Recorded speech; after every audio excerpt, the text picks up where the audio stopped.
Welcome everybody to our panel discussion on student cheering sections. Thank you very much for carving an hour out of your day to join us. We've got an awesome panel here that's that we're going to tap into. It seems like unfortunately we're reading more and more about bad fan behavior at sporting events, and certainly at PCA we've gotten more inquiries in the last year than at a level that we hadn't in the past. So, and we actually got some requests from around the country to put together some resources for those who want to shape the culture of a positive student cheer section. So this is part of that effort today. I'm going to introduce to you the producer for our webinar. Jody here will be working mostly behind the scenes, but occasionally he'll jump in and help me facilitate a little bit. Jody played professional basketball for 4 years. He's now the owner of Texas Disciples Sports and Fitness in Austin, Texas. He's the head basketball coach at for the Central Texas Saints. Central Texas Saints is an organization for homeschool athletes. And Jody, as a PCA certified trainer, has been one of our most active workshop facilitators through the years. So Jody, over to you. Thank you very much, Ruben, and marvelous Monday to everybody. Thank you all for being here. In this, I'm going to introduce to you one of our panelists that will be with us for this time. First is Mr. Jim Perry, who's been a PCA trainer since 1998. Jody, Jody, you went on mute there, Jody, somehow. Oh, can we hear me? Can we hear me now? Now we hear you again. We lost you when you said Jim's been a trainer since. Since 1998. Yeah. All right. And also a district athletic director for Huntington Beach Union High School District. He's been a past president for the California Interscholastic Federation, also Presidential Hall of Fame, National Association of Sports and Physical Education. And then also he has received a Lifetime Achievement Award and been inducted into the Hall of Fame at the Southern California Interscholastic Basketball Coaches Association. Again, Mr. Jim Perry. Thanks for being here with us, Jim. Our second panelist is Jeannie Garcia, who is the athletic director at Pca School in New Mexico. She's been a PCA trainer also since 1998, former director of impact for PCA Los Angeles, and a former executive director of PCA Hawaii. She was the Sports for Understanding Coach of the Year in National Girls High School Basketball as a National Girls High School Basketball Coach, Australia and France. She's coached boys and girls cross country as the national coach for New Zealand. And she's currently a 5-time senior world pickleball champion. Welcome, Jeannie. Nice. And our next and final panelist will be Mr. Ken Harkenrider. Ken is was a 4-year player and senior captain at the University of Notre Dame on the men's soccer team. Also, he's an AD at Canterbury High School in Fort Wayne, Indiana since 1991. Also, he has been a PCA trainer for 16 years. And also, Ken was inducted to the Indiana Soccer Hall of Fame back in 2020, Mr. Ken Harkenrider. And then with you all, you've heard him welcome you before, is our moderator, Mr. Ruben Nieves. Ruben has been a PCA trainer since 2001, also currently our PCA's director of training and does a marvelous job, by the way. He's also a 2-time National Collegiate Men's Volleyball Coach of the Year. And then also 1997, his men's volleyball team at Stanford University won the NCAA championship. Mr. Ruben Nieves. Thank you, Jody. It's awesome to be here with this great panel and working with Jody again. So here's going to be our format. Many of you, when you pre-registered, submitted questions, challenges, things that you want to hear about. And in an hour, what can we cover? So what we decided to do was consolidate that input that you gave us into 3 challenges that leaders face in this area. And so we're gonna describe a challenge. Then our panelists are gonna share a little bit about how they might approach that particular challenge. One of the panelists will give a concrete, real life illustration of dealing with that challenge. And then we're gonna open up the floor to you all participants to comment or ask questions to follow up. Because we have 3 challenges, it'll move quickly. We'll spend about 15 times on each one, starting with this one. Here's our first challenge. Well, there's really nothing I can do about this situation. Kids will be kids. And after all, what they see on TV every Saturday reinforces the rotten fan behavior that I am discouraging. The mindset these days is that fans impact the game by getting in the opponent's heads and getting them off their game. How can I possibly make any difference in this climate? Okay. One of our panelists. Oh, Ken, you want to get us started? Well, 16 years makes me the newcomer here, so I'll go ahead and get started if you don't mind. But one thing that I've kind of chuckled about through the years as a high school athletic director is, the kids all see themselves as unique and different and independent, and then they promptly do exactly what they see everyone else in the country doing, right? So that's part of the problem here, is that we all share sort of the same situation where kids are seeing behaviors in college gyms. Again, this mentality of my best impact can be getting in somebody's head in a negative way, taking them out of their game. So really, if, in the great tradition of Positive Coaching Alliance, kind of scripted out a little acronym here. And if Jody could share that screen, I'd love to share that with everyone right now as a way to get started. And it really goes to the overall culture. That's a big concept in Positive Coaching Alliance. And those of you who know our acronyms, right? How do I respond or react? Respond had too many letters for me, so I said react, right?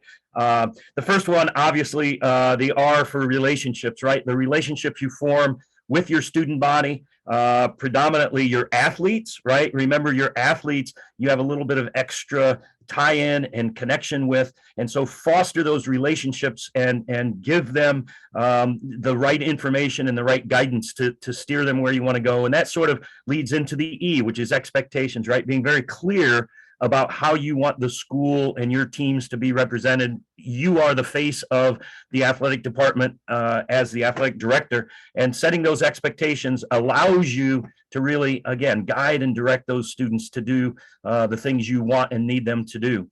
But then, of course, right, expectations leads to the next thing, which is designing some way of holding people accountable, right? So someone says or does something at a game the next day, you want to hold them accountable. And you know what? I find my best use of my energy is finding kids doing things the right way. And then I very publicly celebrate that the next day at our assembly, right? Is, hey, I saw these kids doing this, or I got a phone call from our opponent at an away match, and they told us these things happened, and I'm so proud of and identify those individual students. So, and then again, the C is consistency, right? The idea of doing the same thing from day to day, from year to year, from season to season, so that everyone knows exactly what to expect and how to represent.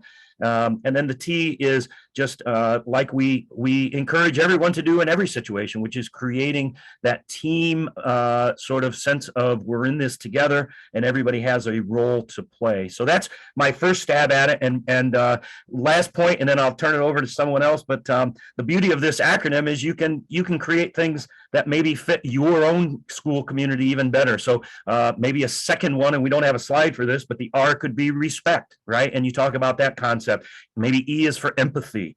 Maybe A is aspiration, which is a phenomenal word. I love that word and that goal in recent years. Community, right? And community building. And then the tenacity to kind of dig in and do it. So again, thanks for sharing that, Jody, and thanks for indulging me on my PCA acronym. But there's the first stab at it.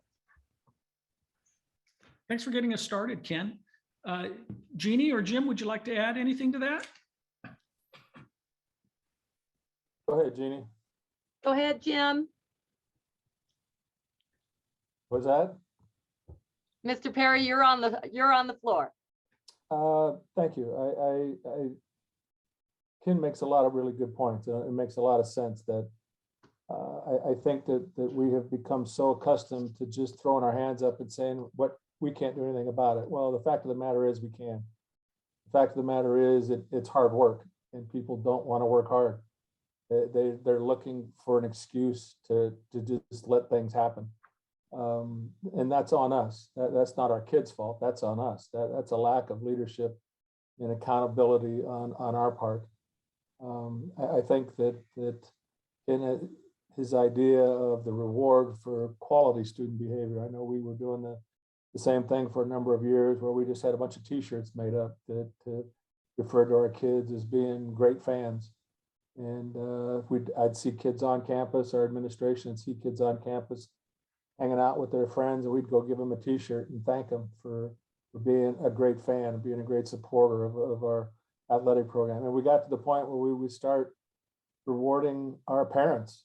I'll be honest with you, parents are maybe a bigger problem than our students. And we got to the point where we publicly recognized our parents and fans for their quality behavior. And it seemed to be a big boost for us. That's awesome. And so just my 2 cents is I really like focusing on culture. And this year in particular, our school is focusing on cultivating community. And so, Ken, I really like that you can kind of use the REACT acronym and put in your own words. And you had mentioned community. And that's something that we're really trying to build on a regular basis. And we like you, Jim, also acknowledge people who do something do something special. The last week we have a Bobcat mascot, and it changes every day. And the kid who wore the actual Bobcat, he took off his Bobcat and he set it down over by the table. Well, I didn't know he had taken it off and put it over there. A little bit later, the Bobcat head was missing. And guess what? There was a group of kids outside that found the other group of kids who had the Bobcat head and were trying to steal it. And we got it back, and we recognized this group in assembly on Friday, and everyone was just rip roaring. And, so we're cultivating this community pride, and it's really special. Awesome, Jeannie. Thank you. Well, as I mentioned earlier, so we have a real life illustration for each of the challenges. And I think Jim's going to share with us one here from California, real life situation. Want to go ahead, Jim? Thank you, Ruben. I don't know about the rest of you all around the country, but in California, it's gotten to the point where our media, our newspapers, and the people that follow education-based athletics have got to the point where they actually rank and rate student rooting sections. And they post it online and in the paper. Who are the top 10 girls basketball teams? Who are the top 10 girls volleyball teams? Who are the top 10 rooting sections? We literally have schools that practice. Their rooting sections meet and practice and put together stuff to quote unquote influence the outcome of a game. Which you can argue yourself either way, but that's the intent those kids have, is to put their school on the map based on what their student rooting section does. We had an incident this year in the state football championships in our, it's called the Open Division. The 2 best high school football teams in the state of California met, and one of the schools has had, in the past 3 or 4 years, has had a history of some less than stellar student behavior, and have been reprimanded a number of times in the area of the state that they're from, and have had some, for lack of a better word, penalties placed on them. And they have, in the last 2 or 3 years, done a remarkable job of shifting their culture and getting their culture back to a place where they are proud of it, their community's proud of it, and they have made tremendous strides. And it's been done by their athletic director, and it's been done by, frankly, a change in their administration, where they committed themselves to saying, no, our kids are going to act like decent human beings. Our kids are going to be high quality students that support our student athletes. We are going to be a direct reflection of what a great community that they all live in. And they literally meet with their parents and they meet with their students, and they do it at 8th grade parent night. They do it with open house. They do it with back to school night.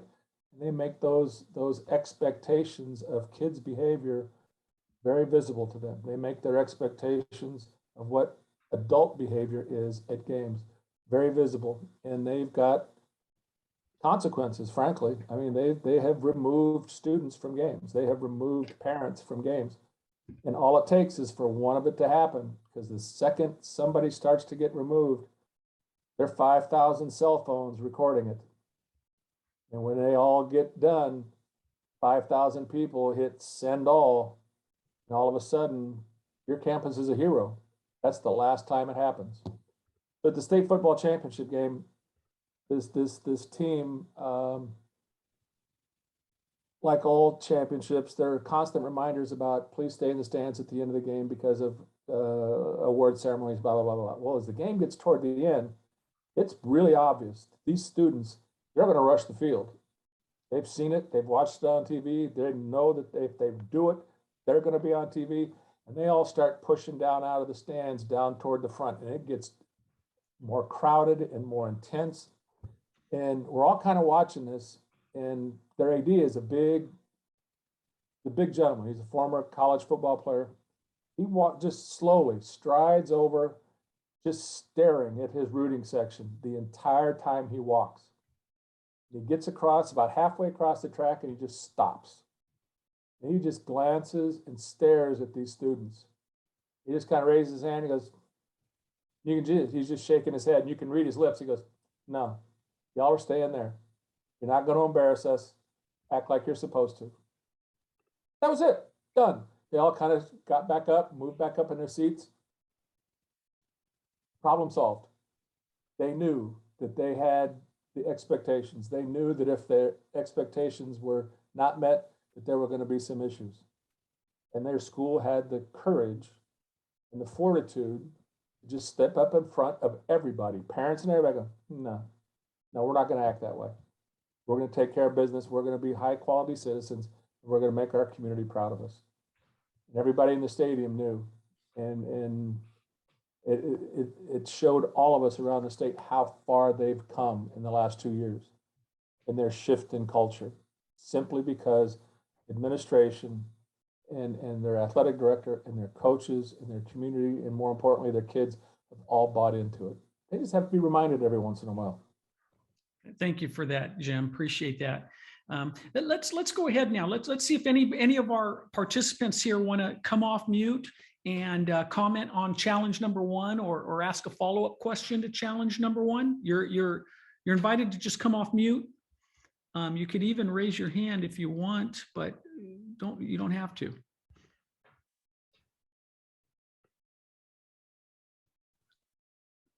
Oh, We're the only one in America that have these problems. I thought Janet was raising. I thought Janice was raising her hand, but I think it's her emoji there. That's just part of the picture. Okay, and then of course you can always use the chat if you want to comment on anything, add to the discussion, or ask a question. Well, and Ruben, feel free to interrupt me if someone does want to weigh in. But I was just going to follow up on Jim's comment. That's a fabulous story, and it proves the power that you have if you set the expectation, set the table correctly, so to speak. But I guess just a general reminder, right? Athletics in a high school setting is so powerful to begin with, right? It really is at the core of the formation of that identity and that community within the school. And there's so much that we can do in terms of leading it in the positive direction, right? That identifying what it is that we want folks to know us and know about us. And we speak a lot about that in our assemblies, right? That we're hosting a tournament on the weekend. This will be the only interaction between this group of fans and our school. And we have a responsibility to make sure they go home saying, wow, you know, those students at Canterbury School are pretty good people, and they treated us well, they hosted us well, and you know, they whooped us on the field, but we went home happy because we had a good experience. And so again, I think you know, on any given year, what brings the most bodies onto our campus? Athletic events, right? And so we have that dual responsibility and privilege to be able to fill that role within a high school community. So Thank you, Ken. Before we move to challenge number 2, let me see, Anthony, I think you have your hand up. Come off the mute, Anthony, and then Jeannie, you'll get the last word. Then we're going to move to challenge number 2. Anthony, go ahead. Yes, my name is Tony Fisher, and I'm the District Director of Athletics for Minneapolis Public Schools.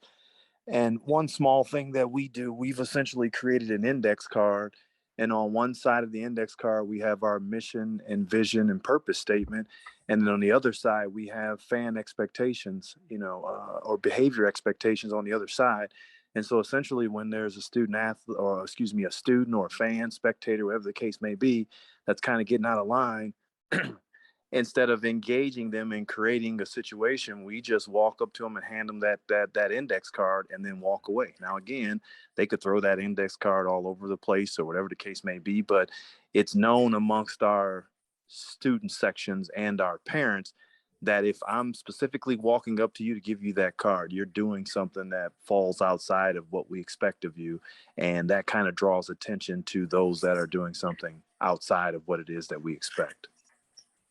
Thank you, Tony. Thank you for that. Jeannie, one more thing before we go to challenge number 2.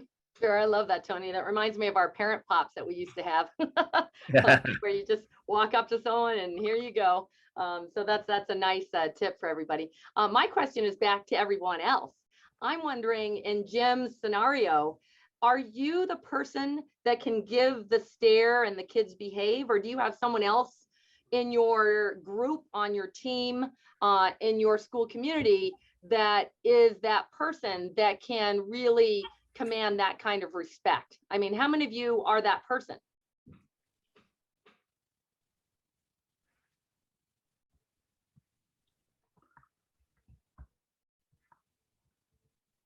Yeah, I like having that person. I don't know who that go-to person is for you, but finding that person I think is pretty helpful. Mr. Munoz, if I could real quick, I know we talked about the influence of kids. Our parents are out of control. Our parents are nuts. We had an incident in a soccer game where a parent threw a lit road flare onto the field, right in the middle of the game. Kids ran over, picked it up. We had the parent arrested. And during the discussion with the police, we asked the parent, "What were you thinking?" The parent said, "That's the way you act at soccer games." We said, "What soccer games?" He goes, "Peru against Argentina, Colombia against Brazil." And we looked at it and said, "No, this is Huntington Beach. That's not pro soccer." Parents come to games that have been soccer matches. Parents come to games that have been at hockey matches. And they think, here we go, game on.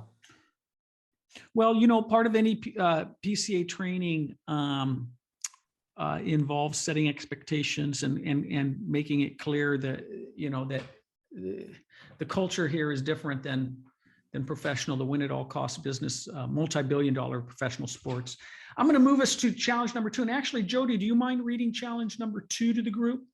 Not at all, Ruben. Challenge number 2, we have this situation. It says, due to the pandemic disruptions, nearly half of all students currently in high school, freshmen and sophomores, have no direct experience as part of a high school cheering section. They have only watched others, usually as negative examples, as they exhibit poor behavior and disparage opponents and bring down the game. Furthermore, the typical ways school administrators would educate students about their behavior have been sparingly available, as those same disruptions do not allow for assemblies or other gatherings to discuss these particular topics. How do we get as many students involved in a positive cheer block as possible?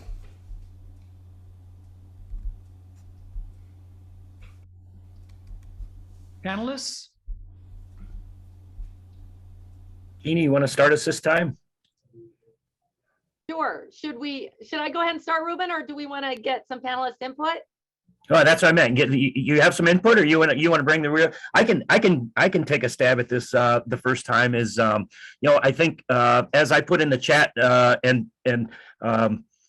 don't think there's real clear boundaries and lines between these issues, are there? So I think there may be some overlap, but the whole idea of finding the right kids. And we've created something here at Canterbury this year we call the Cohort, right? Where we identify those kids who identify themselves and make themselves known by doing the right things.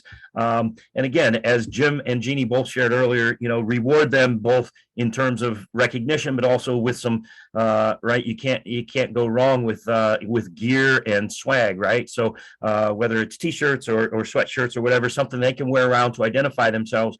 But finding them doing it the right way. And for those of you who've been part of Positive Coaching Alliance training, you're familiar with our very, very simple, straightforward definition of culture, what we're trying to create, right? Culture. And our definition is the way we do things here, right? When we put on the Canterbury jersey, when we sit in the Canterbury cheer section, we behave and we act and we cheer in a certain way so that it reflects the values of our community. I find in recent times, flipping that into its negative, similar to Anthony's example of the little index card, right? It's not necessarily overly confrontational, but when somebody's a little bit out of line, you very simply, very calmly say, you know what, Jeannie, that's not the way we do things here, right? That reminds them that they're going over the boundary. And of course, there's no point at which this guarantees it's going to solve all the problems. However, it's a great first step toward trying to get their attention, call them back in, right? It's that self-control routine. Ooh, yeah, maybe I let my emotion get the better of me, right? That without being directly confrontation, not bringing the security guard in, not doing the real extreme things before you give them a chance to self-correct. So I kind of love that. I mean, at one point in the earlier discussion, I'm thinking too, we use that phrase quite often, right? You got to be a good citizen, right? First and foremost, you're a good citizen, a good representative of our school and our community. So that's again, just all the way circling back to that creation of that strong culture. Excellent, Ken. Mark has brought up a question. And so Jim, do you want to take this question that Mark has brought up? He's saying that you had mentioned something about student sections in your area actually practicing. And I've got a little story about that too, but practicing before events. And Mark Zimmerman, who's put the question out there, is in Pennsylvania, and we've seen some of this. And has anyone else established like a student cheering section club? But Jim, I'm going to let you take a stab at that first, and then I'll come back to my story. Yes, and you can tell when you see those rooting section who has leadership and who doesn't. And many schools have taken those leaders and involved them in cheer training and expectations that they have as leaders. There's a all boys school in our area and an all girls school. They're brother and sister schools. Well, the boys have games. Well, the girls school sends cheerleaders. They don't do a thing because the boys have a cheer section and they practice. They come in together, they practice. They've got 4 leaders, and those kids work all their high school career to be leaders of that group. And those are chosen by the administration. It's not just happenstance. The administration identifies kids that they know will do the right thing and lead that rooting section the way they want it led. I feel bad for the cheerleaders, the girls that come. They just kind of hang out and enjoy the game and yell and scream and have fun. And the guys, they work their tails off. I mean, they're legendary, to say the least. They're really good, highly entertaining, but they work at it. They work at it, and they identify kids. They make them part of their student leadership group. I love that, Jim. So I did a little experiment with my student leadership council, and we had them each come up with a cheer because we had a big varsity boys basketball district championship game this past Saturday night. I'm still a little hoarse myself, actually, I have to say.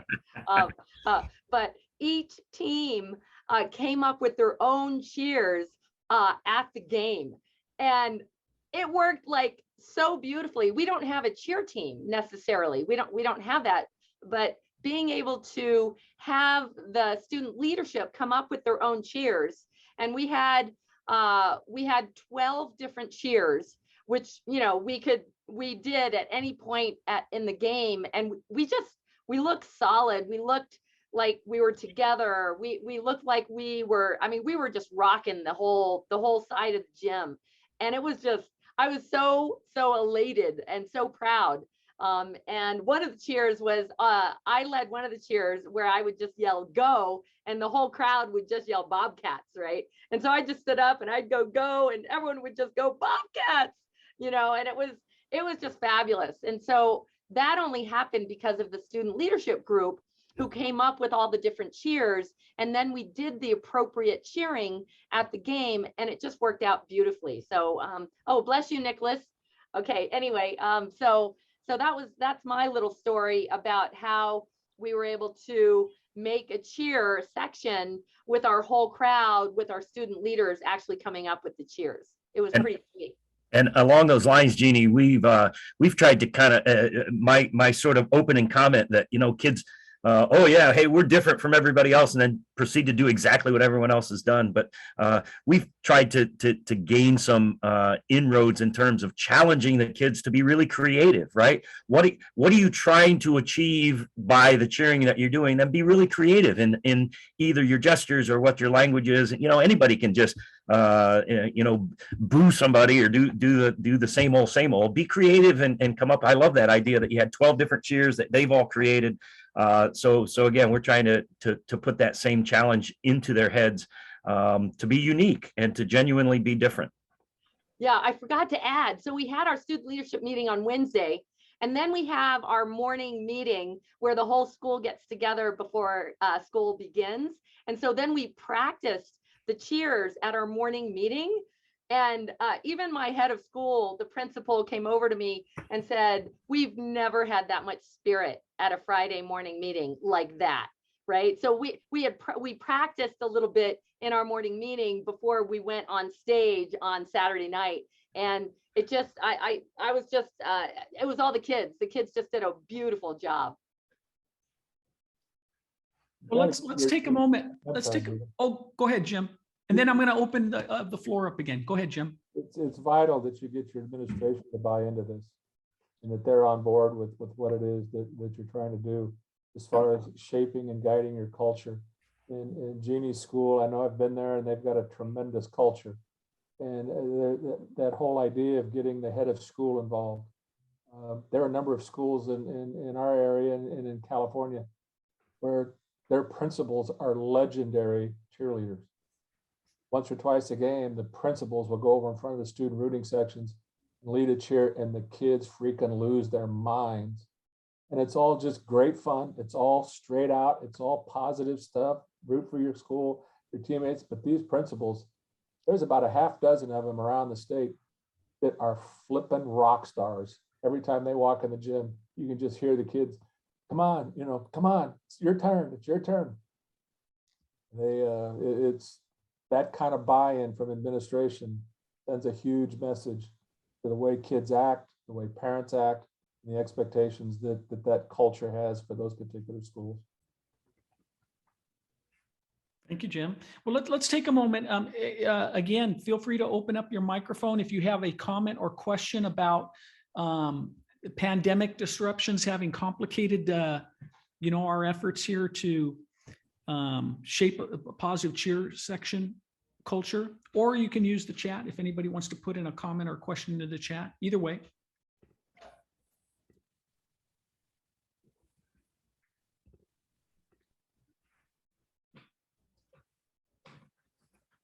As Ken said earlier, the three challenges we have all overlap. And so we'll continue our discussion with this third challenge. Well, and before you do that, Ruben, I had a note here. Yeah. Maybe, you know, we've talked about losing a lot of the ability to gather, and that's starting to come back. And thankfully, because we'll be able to put some of these things in place. But one thing that's a pretty simple a simple sort of fix, so to speak, is and something that as an athletic administrator you would have a lot of control over, which is something I've seen. We've not formally done this here at the school. We've talked about it. We haven't yet implemented, but team buddies, where the fall teams become the core of the fan base for the winter teams, and the winter teams become the core, and they show up en masse, and maybe they create their own cheer block that the football team comes in and supports the basketball team, or whatever it may be, and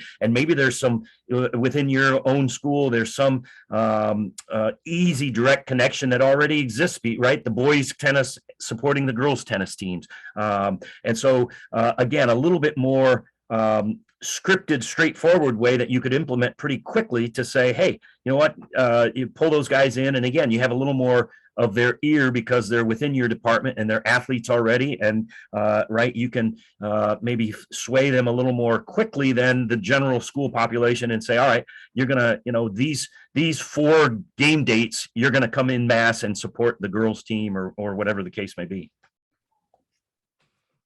Thank you, Ken. So here's challenge number 3. Again, they all overlap.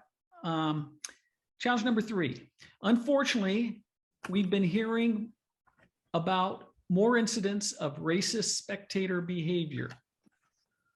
What can be done when negative student cheer section behavior involves racism?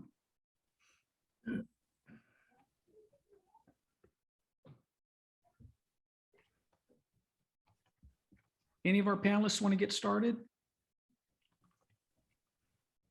I'll tell you, we're not the Lone Rangers. We've got them. We've got problems just like everybody else. And there have been some very high profile incidents. There have been some that have not been as publicized as others, but up and down the state, we have 1,564 schools in our high school federation in California. We have some problems, and fortunately, for the most part, they have been dealt with very quickly, with a great deal of accountability and a great deal of research and consideration in terms of what actually happened, as opposed to he said, she said. We've had an incident where at a state playoff basketball game last year, there was an incident that was highly publicized, and there was some very harsh penalties given to that school. School appealed. Those penalties were in some cases backed off, but one of their teams is barred from state playoffs for the next 2 years, and some of their entire program was barred from hosting a home playoff game. That has been revised. That's been taken back, but the message has been sent that we're not going to tolerate it. And an incident in our area was caught on tape, where a kid was making incredibly racist comments about a black kid from the opposing school during the time he was shooting a free throw. Team goes and watches the film the next morning and hears these comments. They contact the other school, blah, blah, blah, blah. You can find anybody now with everybody's cell. They tracked this kid down, the kid that actually made the statements. The kid that was shooting a free throw was an African-American kid. And the kid who made these incredibly horrible statements was an African-American kid from the other school. And we all just kind of sat there and shook our heads going, what in the world is going on? So it's every time we think we've got it figured out, it gets different. But the key is that it's addressed immediately, it's addressed honestly, it's addressed consistently within each community and with each area of the state and statewide.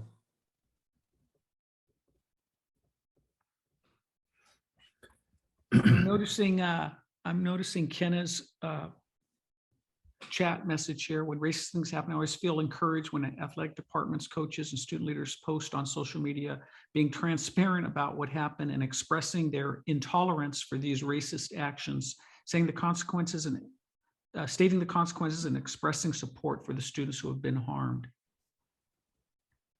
Monroe, let's see, Monroe put in for us an immediate announcement, reiterating what has been announced in the game opening procedures, addresses the issue in a direct, intentional manner. 2, allow the administration from the offending school to make an announcement to his, her students. Thank you, Monroe.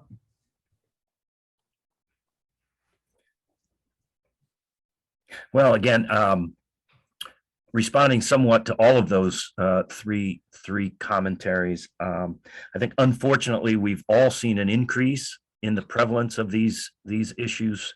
You know, in the broader society, the last 5, 6, 7 years have seen an increase in this area in terms of incidents outside of high school sports. So we're not telling anyone anything new there. And I think repeated in each of those 3 responses was something that we've sort of adopted here as well, which is how do we in both the immediate short term and the long term clearly make it apparent to everyone this will not be tolerated, whether it's at our site or in an opposing site, but involving our teams, it just won't be tolerated. And I think that is so key. Well, I'll leave it there, and then I think I have the closing comment on this one, so I'll save that for the end there. But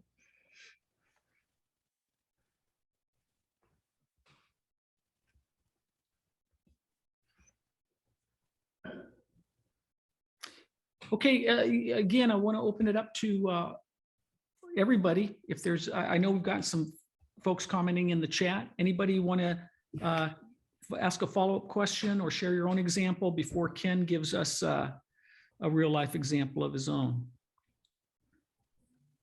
Ruben, I'd love to jump on. David Yeah. Gattu. I'm the athletic director at Charlotte Latin School. Hey, Jeannie's in there. I knew this was going to be good when I saw Jeannie's face.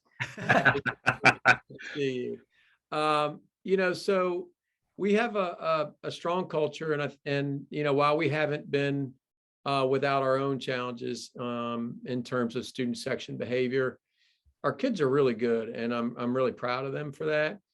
I think what becomes challenging for them is what they see outside of our walls, right? And so when they travel somewhere else, you know, or what they see when another student section comes in that maybe doesn't have the same sort of standards that we put in front of our kids. Any advice there? Because that's, you know, when we hold our kids accountable, and they'll hear from us when you know, when they're not doing what we want, and in the same way you all are talking about, in a non-aggressive way, we'll bring them back, right? We'll bring them back away from the line. They've crossed it and they need to get back on the other side. Any advice there about how to talk to the kids about, you know, we do that. This is what we do at Charlotte Latin. This is who we are. This is our culture. This is what we believe in. Is there anything else you guys would advise in terms of how to help the kids with that sort of frustration that they've expressed to us? I think if you just constantly remind them that they are doing the right thing, that they're constantly rewarded, not hugely, but just constantly reminded, you know what, this is the way we do things, and we can't control what anybody else does. And I'll be honest with you, we've got schools that people won't play. They won't schedule them, not because of the kids, but because their fans are such crazy jobs. And they'll just say, no, we're not going to play it. There's schools that have trouble getting games because they're parents. And people have started to shift their cultures because they realize, hey, we better clean our act up or we're not going to get any games. But I think that constant reinforcement of your culture to your kids, you can't beat it. I would agree with you, Jim. And I'm not sure if this is going to directly address the question, because that's such a tricky situation where it's the other fan base. One thing that we've tried to do, and it's a work in progress, we're just on the heels of a couple of these incidents this year, creating sort of a small leadership group of kids to address these issues, but to first and foremost support kids on our teams. We hosted last spring Sports Can Battle Racism workshop for our coaches. And I've been here at this building 31 years as the athletic director. Stories were ferreted out of that coaching group that I had no idea took place through the years. And they named specific athletes who were subjected to things that were horrendous. And I had no idea. And it's, through a long period of time. And so one of the main things that came out of that is, all right, how can we as the adults, either coaches or the administration, how can we first reach out and support in the moment those kids who are being subjected to that horrible situation, right? You're going to go now and try and play baseball when coming through the locker rooms, this is what happened to you, or this is what's said to you, or there are people in the outfield, continuously streaming commentary to the right fielder. Right now, how is that athlete?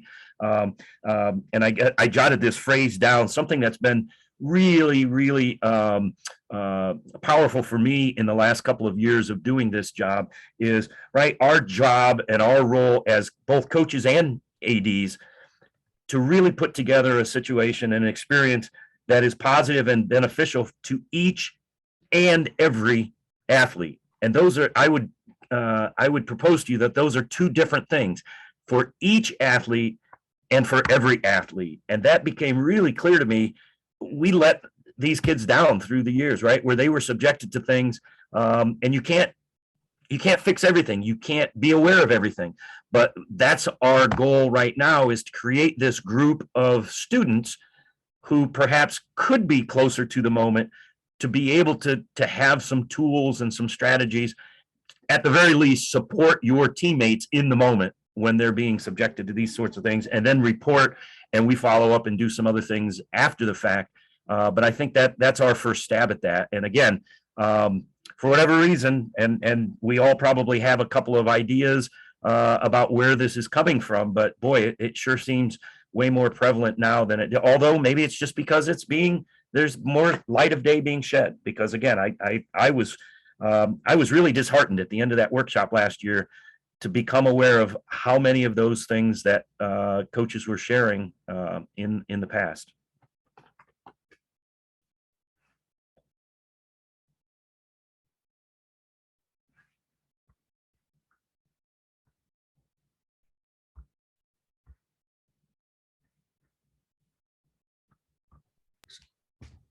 So does anybody have any thoughts on turning some of these negative incidents into, PCA has the term teachable moments. Anybody have any thoughts on that? Turning some of these negative incidents into teachable moments? I mean, after all, many of us are in the business of education. That's not only a question for the panelists, it's a question for everybody on the Zoom. That's a good question, Ruben. One thing that I've changed here at our school is whenever another team comes into our gym, we have a welcome sign for that team. Even our arch rival, which some of my coaches are like, what are you doing? But it's made a significant difference in how they come in and then participate with our teams. And I like the idea, it's just a welcome Sandia prep sign. It's very simple. It's not anything that takes any kind of time, really. But it has made a little bit of a difference. And it's, from before, I've heard that our games are still highly competitive, but they're not mean-spirited, if you all know what I mean. It's, after the game, we're shaking hands and we're saying what a great game, and it's just a better feeling, I think, with everybody, which has been really nice for the entire school. Jeannie was really, when we met down there, it was very interesting to listen to her and their staff and how they built and worked through that. I know in our area, a great many of our leagues and conferences, at the very beginning of the school, will have a conference leadership retreat where they will actually take every member of their athletic conference that they play in and send team captains, cheerleaders, student leaders, and they'll spend a day together. They'll have a breakfast together. They'll have meetings and competitions and workshops through the morning. They'll have a keynote speaker. They'll do something in the afternoon, and then we'll get those kids on buses and get them back to their schools in time for practice. And by doing that each year, all those kids are now, there's a face to those kids. They don't have helmets on. They don't have uniforms on. They can recognize each other. And when you see those kids meet at games now, it's, oh yeah, we were on that same team. We were on that tug of war team together. And that some of that animosity, that intensity that Jeannie was talking about, kind of broken. It's kind of gone away a little bit. And a lot of our schools have gone to a pre-game handshake, where the teams will actually meet and shake hands before the game as well as after, contrary to what some of we've seen colleges do. That poor example that we see. So I think anything that we can do that's proactive, handshakes before the game, those leadership conferences involving our athletes and cheer groups and student leaders where faces now have names. And it's not the bad guys anymore. It's, you know what, guys over Saddleback pretty slick. They're a pretty good group, and it's really helped schools in our area to diffuse a lot of that student animosity that sometimes takes place.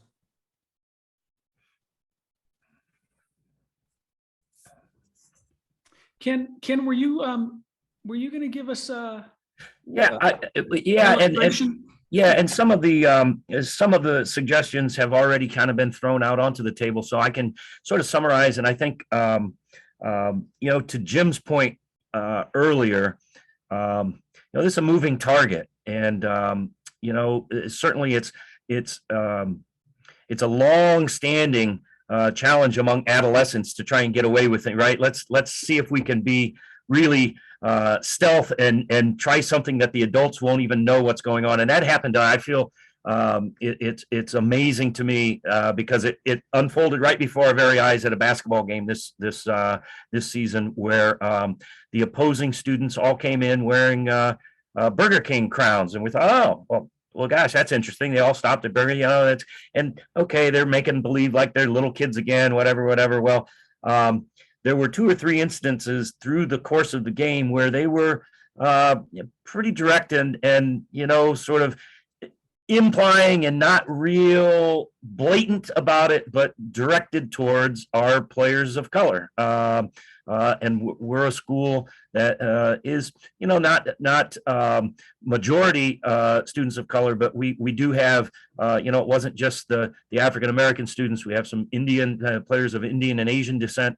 But it was pretty clear that they were, at least sort of implying that was, the one player went down, rolled his ankle, and they were kind of, saying things that were just not quite appropriate. Their AD was here, and so we said, and it stopped in the moment. But then the following day, one of my team moms emailed. She said, that just didn't feel right. And I said, I thought the same thing. Well, she said, somebody mentioned to me that this whole Burger King thing is somehow related to this viral video, right? Those things that we all love, the TikToks and all these things that get posted.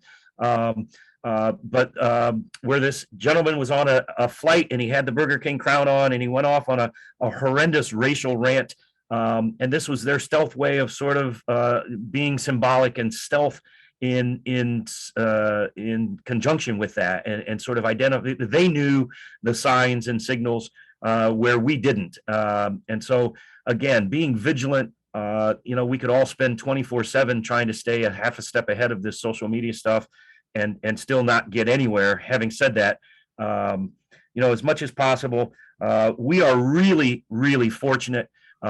Just this school year, the administration has created a full-time position for a faculty member in the area of diversity and inclusion and belonging. And he's done a phenomenal job of already creating some affinity groups and having things across departments and across curriculum. And he and I were just chatting the other day. I think we're going to host the student athlete workshop, Sports Can Battle Racism, and broaden it out to where it's not just the athletes, but it's going to include some kids who, again, with the interest of enlisting their support and their help in terms of how we counterbalance this, right? And how we create a solid wall to say, you know what, this is not tolerated either here on our campus or anywhere we are privy to or aware of it going on. We will respond, and we will respond in kind and in strength together in support of our athletes, in support of everybody at our school, and in support of the kids who are subjected to that in those other schools if it's going on. So again, I think lots of the points that we've been sharing already kind of speak to that same issue. And I think, did somebody have a comment or a chat? I think as well? Monroe might have had their hand up. Go ahead, Monroe. Come off mute.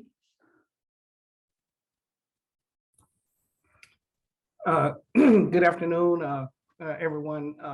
I had my hand up and then I took it down, I put it back up, because, it's one of those situations where my mom and both my mom and my wife tell me that, if you got second thoughts about it, maybe you shouldn't say it at all, so, Yeah. So please give me a little grace in this piece of the conversation, but to the point, that's to the point that Ken was making about his experience. That's why I put in the chat a little earlier, we have to be direct and intentional, where an announcement in that situation would have called, attention to that particular group of students. And, we have to be direct. We got to be intentional. And I think a good bit of what we are dealing with is trying to dance around these things that are really uncomfortable in such a way that everybody's politically correct, but it's not until 3 weeks later before they actually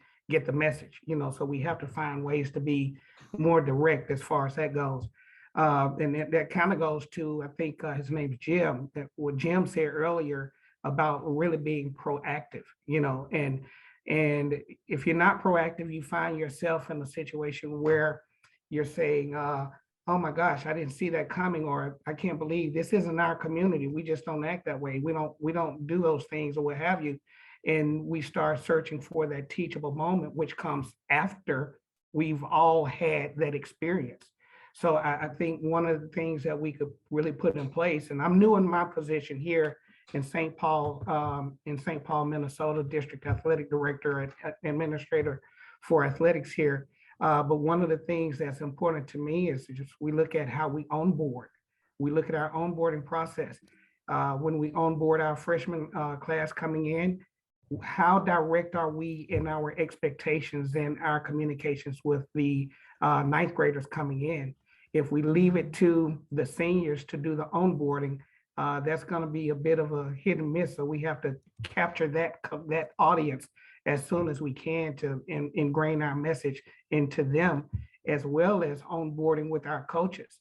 What are our coaches doing in terms to help us establish that culture where we can talk about those things that might be a tad bit uncomfortable, so everybody is equipped to respond to it appropriately when they experience it. So I tell my mom, go ahead, I'm sorry, go ahead. No, thank you, Monroe. I just glancing up and seeing that we're 1 minute before, and I don't want to cut you off. Did you get a chance to finish your thought? We really appreciate it. Yes, I did. I did, thank you. Okay, well, let me quickly then hand it over to Jody, and Jody's going to wrap us up. All right, greatly appreciate that, Rudy, and thank you for our panelists for your insight and your dialogue, and everybody else who was here, who was able to chime in and also provide with some of your suggestions of how we can be able to further enhance and improve our cheering sections. That is so important.